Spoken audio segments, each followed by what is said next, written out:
Reading with your kids. Hola, ni hao, konnichiwa, assalamu alaikum, shalom, mahaba, moni moli wanji, namaste, jambo, bienvenidos. Hi, my name is Jadley, and this is the Reading with Your Kids podcast.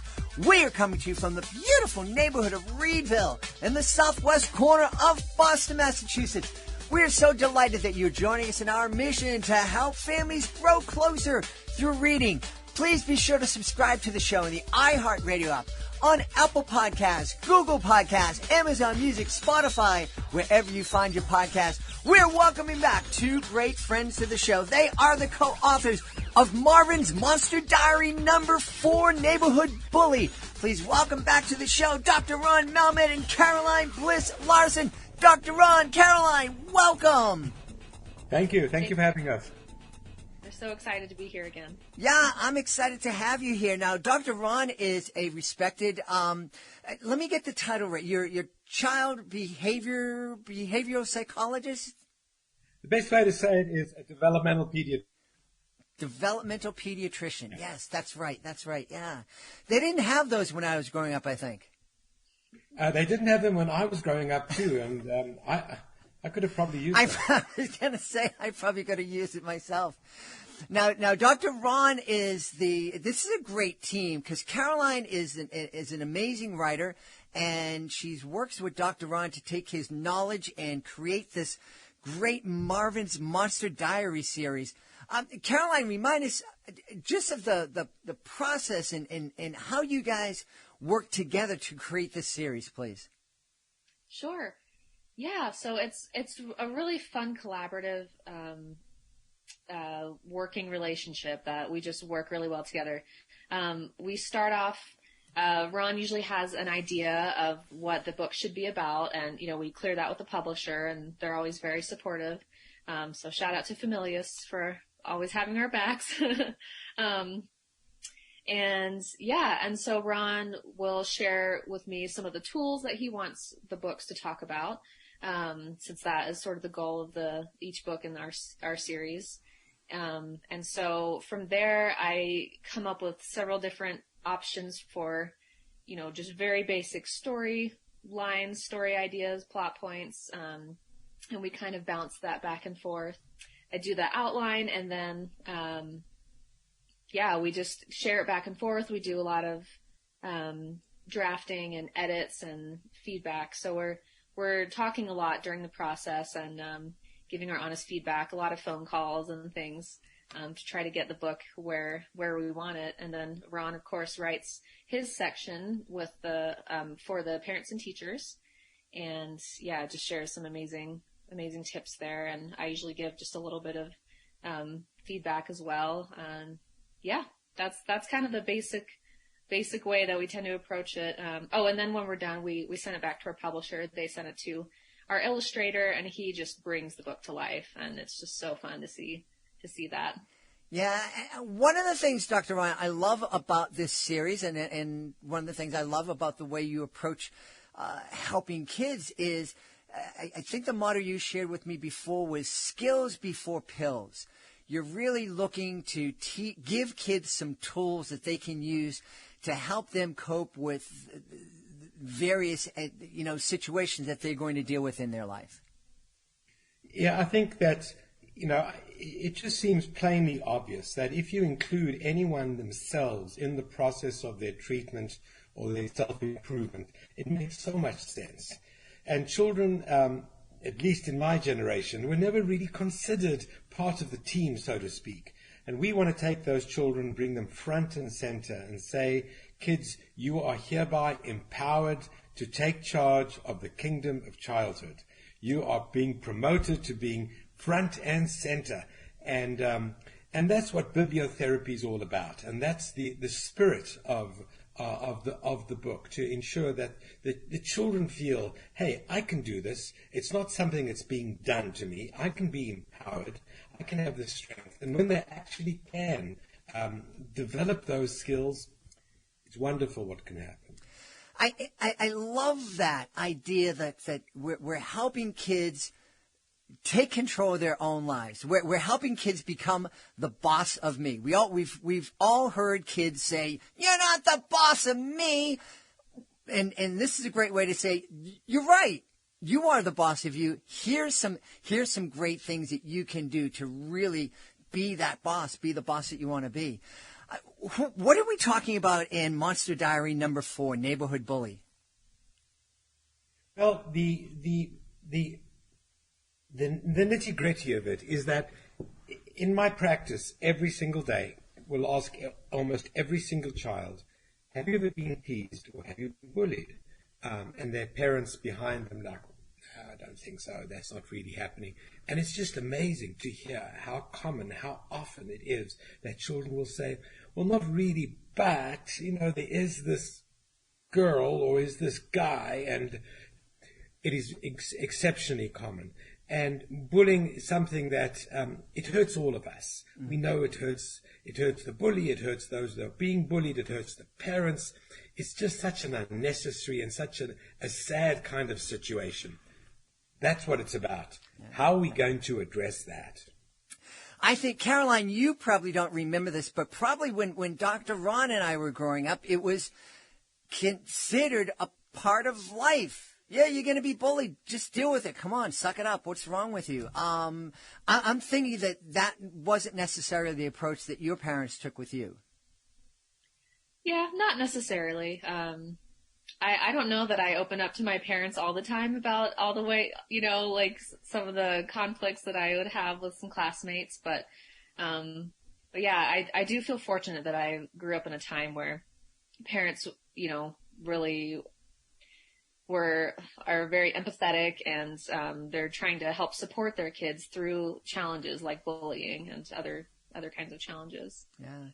Now, Dr. Raun, my educational magic shows have really been focused on the issue of bullying since 2003, I think it was. And, in our approach and our understanding of bullying has really changed over that time. Can you talk a little bit about what bullying is? Because there have been a lot of things that have just been lumped.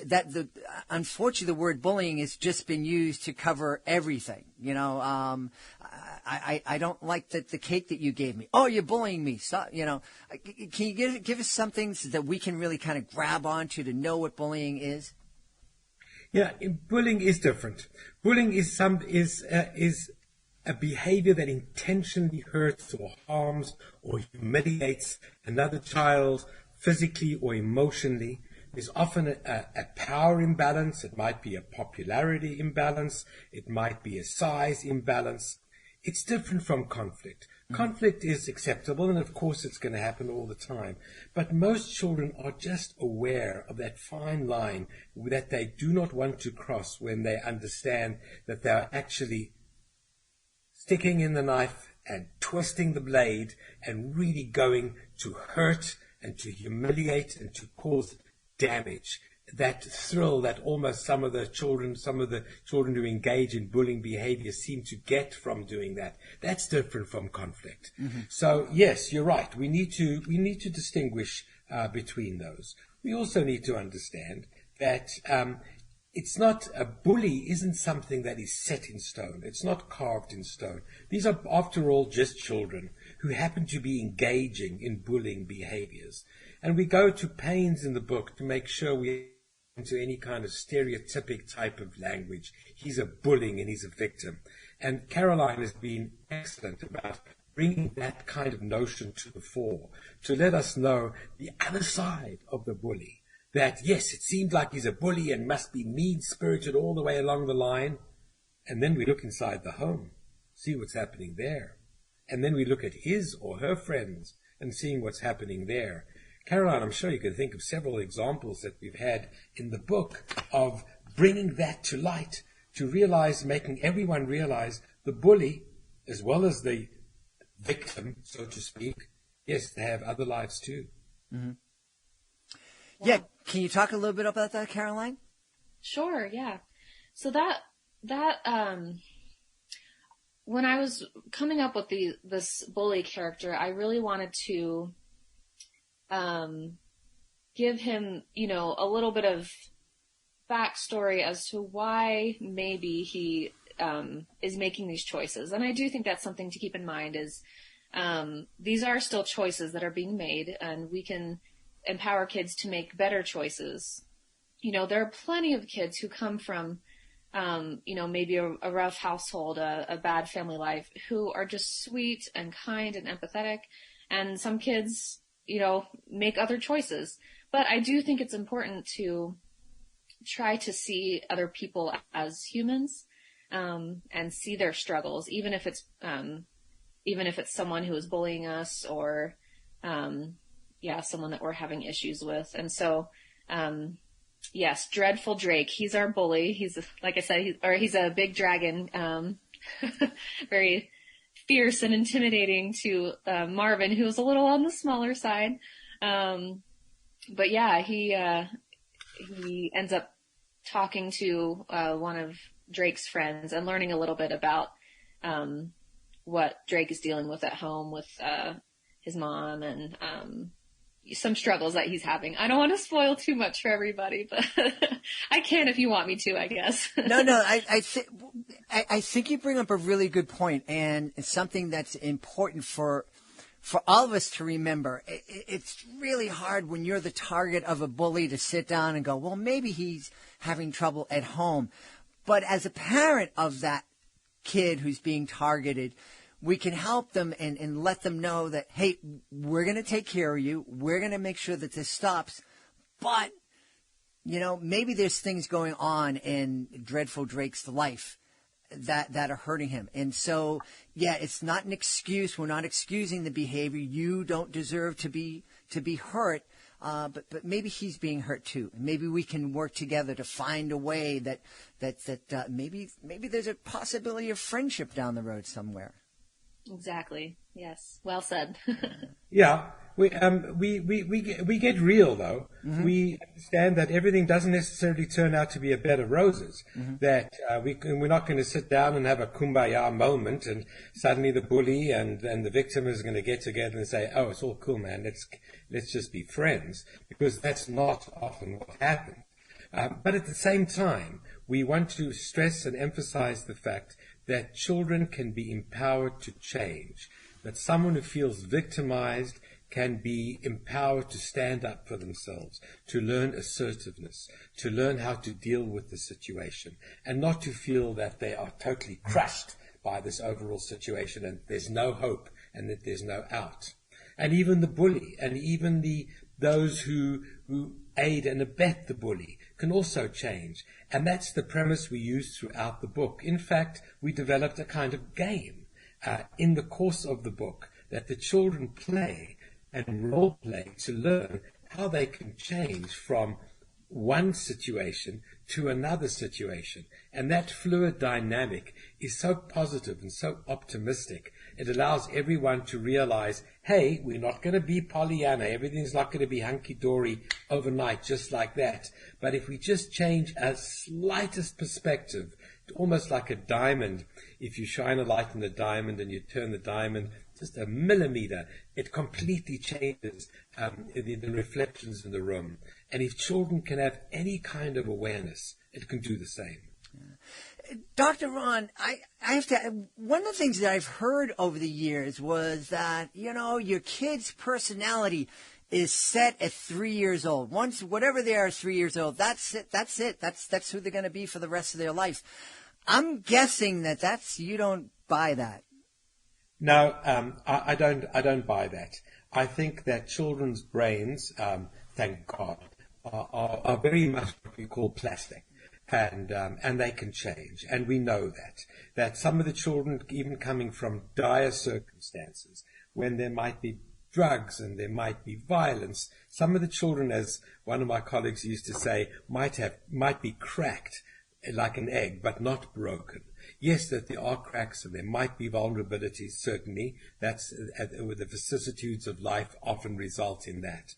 But given the right kind of circumstances and the right kind of information and the right kind of empowerment, I firmly believe that any child can change.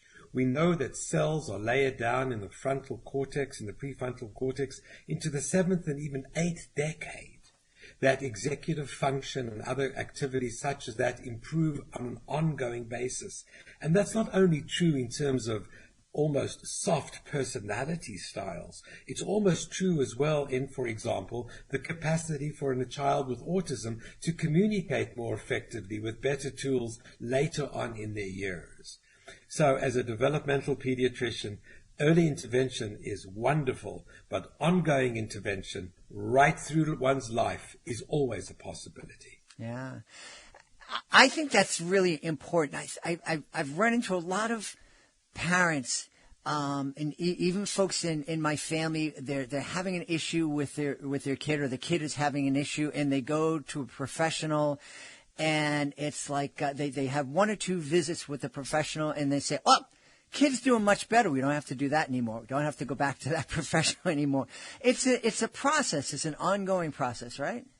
It's an ongoing process, and another example for it. Sometimes an angry parent might say, for whatever reason, "He's just a liar," and I say, "Wait. Before you paint that situation in such a negative way, he's a child who happens to be engaging in lying behavior right now." It is such a different perspective.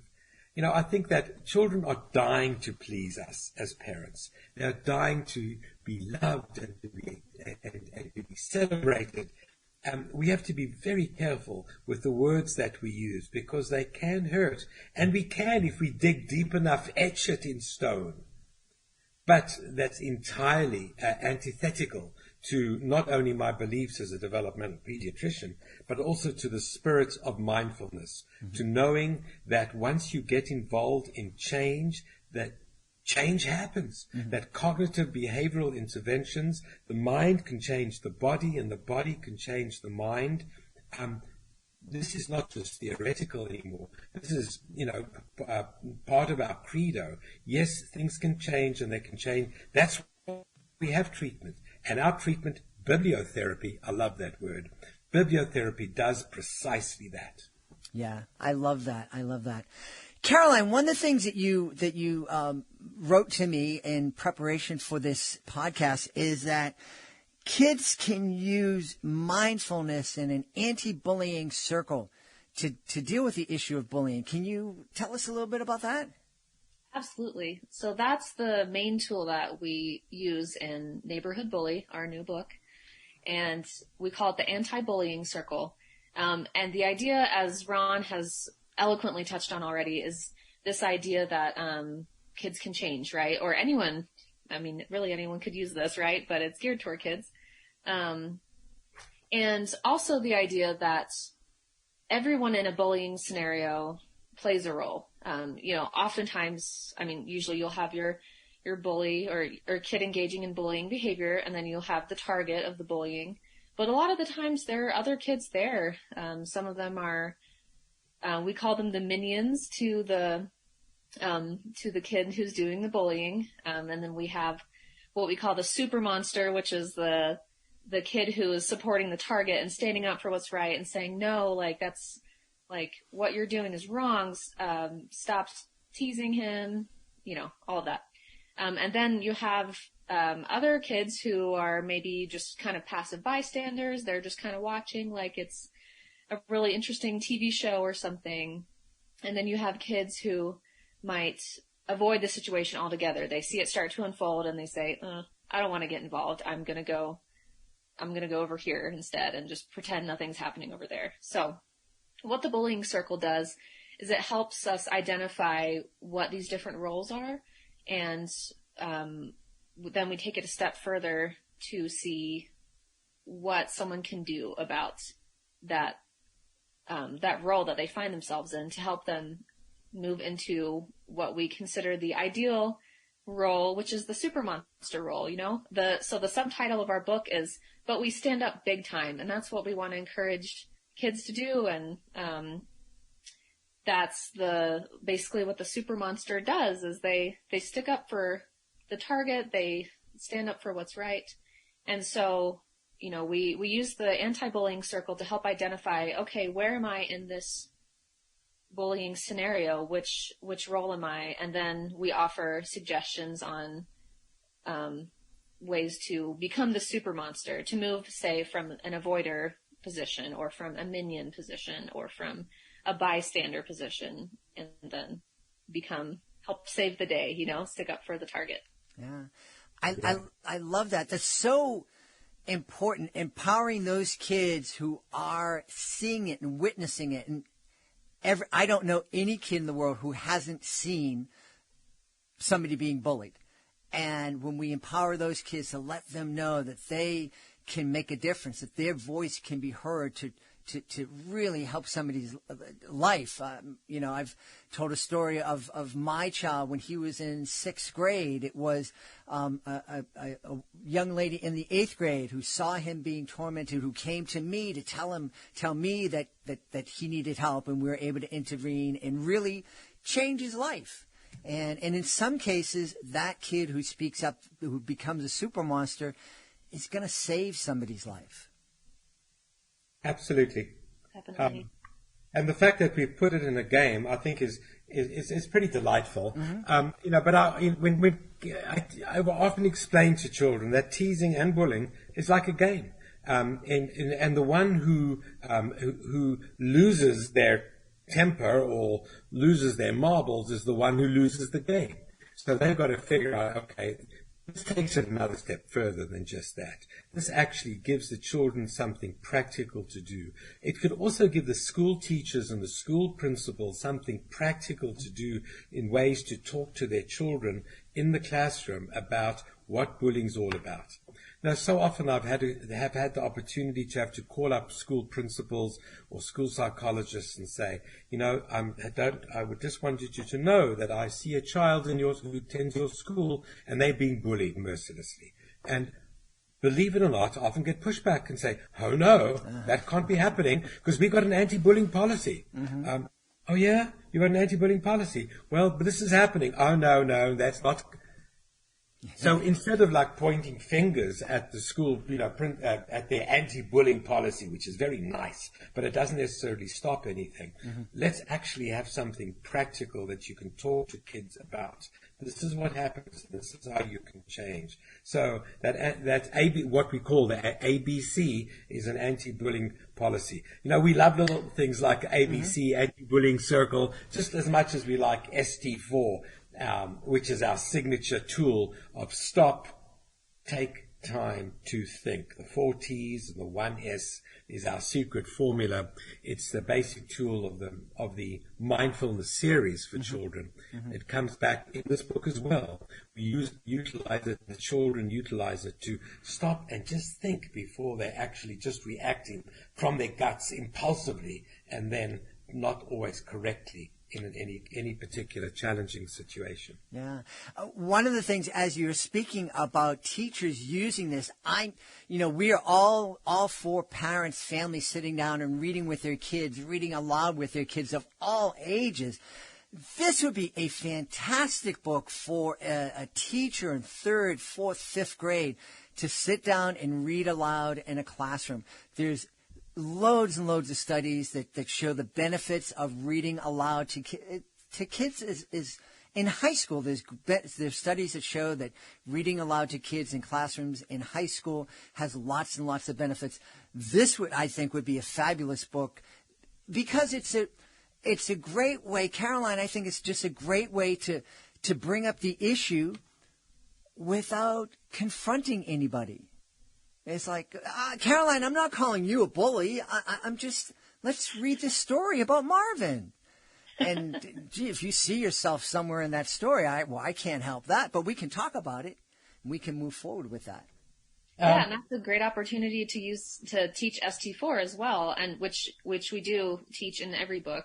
But that is the first step of the anti-bullying circle, is to stop, take time to think, what role could I be playing in a bullying scenario? When was the last time I saw someone get bullied? Have I ever bullied anyone? Maybe I didn't even realize I was bullying someone. Maybe I just thought I was messing around, but maybe I didn't think about this is actually really hurting somebody. So that's ST4 is key to the anti-bullying circle. Yeah. I've Dr. Raun, I've used the ST4 method in my own life. Sometimes I don't remember it until after I do something impulsively and, say something that I feel bad about, but then I get back to it. So it really is a great tool.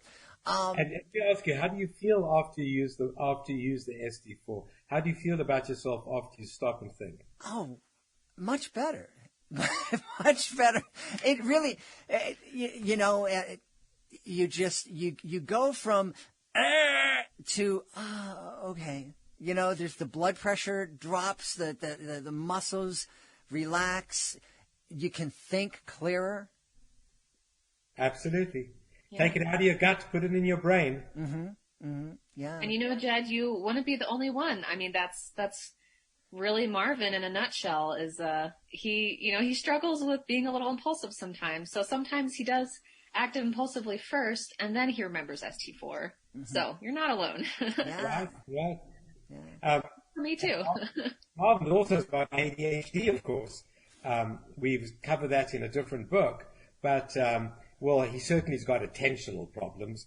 We're not too sticky about labels, but he has significant attentional problems. And we know that kids with ADHD have a lot of problems with socialization. They have trouble with peer-to-peer interactions, and their peer relationships are very poor. Younger children might like them because they're so hyperactive, and older kids, adolescents might like the 8-year-old because they can get that 8-year-old to do things which are obviously not suitable for an 8-year-old to be doing. So the kids often have non-peer relationships, and kids generally don't like them because they're always in trouble, and there's fear of associating with kids like that, and therefore they can often be targets in this situation. So they're vulnerable both as being targets and also because of the impulsivity that they have.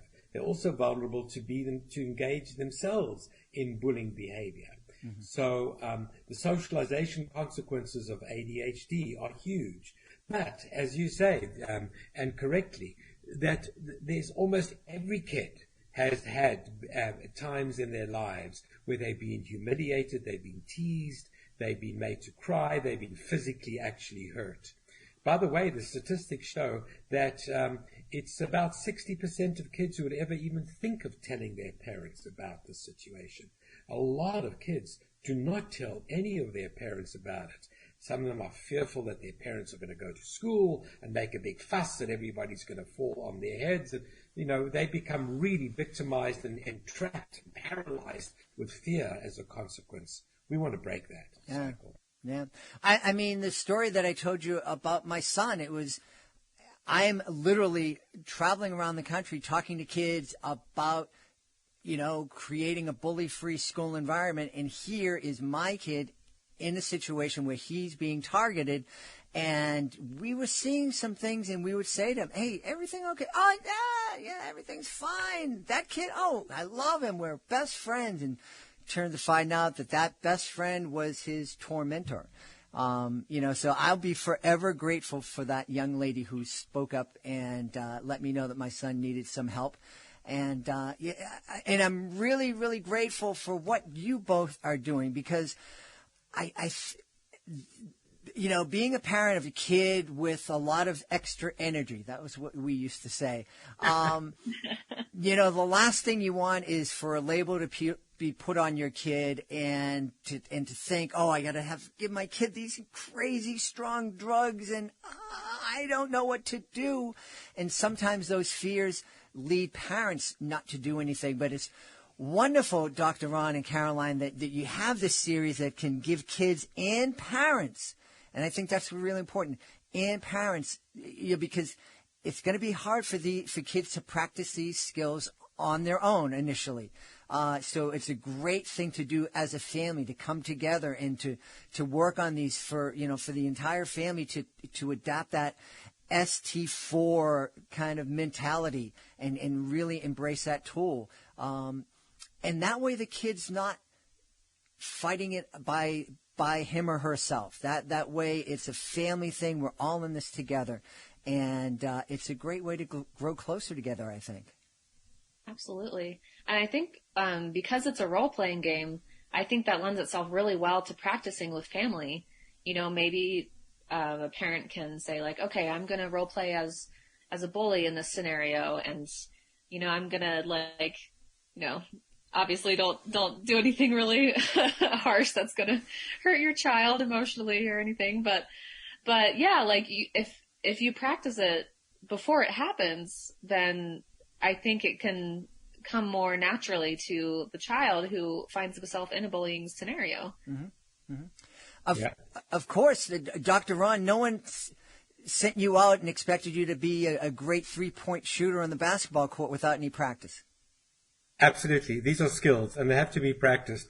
And, I see, in my practice, I see a lot of the children who are reading the ST4 books, and the mother, they'll come back to me with the same problem that they had a year or two ago. And I say to them, it's time to take that book off the shelf again. It's time to read that again. So, you know what? We haven't read that for a long time. It really is something worthwhile. So it becomes almost a reference book. All of these different books on the anxiety, on the stress, on the anger management, on the screen time. You need to practice. It's as you say, it's exactly like 3-point shooting. You need to practice. And can I say, go Suns, while we talking about the basketball, their 3-point shooting last night was just a pleasure to behold. Well, I have to say, go Jazz. So they're. Well, here in Boston, we have all those championships that the Celtics won over the years. So, we can share the joy. Before you go, Caroline, tell everybody where they can find their copy of Marvin's Monster Diary, Neighborhood Bully, and also where they can find out more about both of you. Absolutely. So, the book is available online anywhere that books are sold. So you can find it on Amazon, Barnes & Noble. You can find it through our publisher, Familius.com. That's Familius. And, or you can ask your local library. If they don't carry it, they oftentimes, will carry it for you if you talk to them about it. So, yeah. Yep. And Dr. Raun, you have a great website where folks can learn a little bit more about you and your practice. Can you share that with us? Well, the website melmedcenter.com, and autismcenter.org is another website that I'm involved with.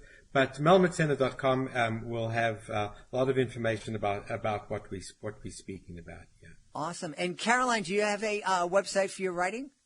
Yes, CarolineBlissLarsen.com. Awesome. So that's bliss as in joy and happiness, and then Larsen with an E. Caroline Bliss Larsen. Bliss as in how you feel every time you listen to the Reading with Your Kids podcast. Exactly. Oh, yes. We've had a great blissful time speaking about Marvin's Monster Diary number 4, Neighborhood Bully. And we've been speaking with the fantastic writing team of Caroline Bliss Larsen and Dr. Raun Melmed. Thanks so much for being part of the Reading with Your Kids podcast. Thank you for having us. And I hope this helps brings joy to a lot of kids. And seeing your style, Jelly, I must tell you that I really appreciate it because your enthusiasm is infectious. Thank you for what you do. Totally agree. Thanks for having us, Jed. Please be sure to join us for the next edition of the Reading with Your Kids podcast. Our guest will be Dr. Maria Famous George. She's a pediatric surgery resident who's written a series of 18 books. The series is called Strength of My Scars. That's the next episode of the Reading with Your Kids podcast. You don't want to miss it. It's a fantastic interview. I want to thank the folks who made today's show so wonderful. Of course, I want to thank our guests, Dr. Raun Melmed and Caroline Bliss Larsen. Be sure to check out Marvin's Monster Diary number 4, Neighborhood Bully.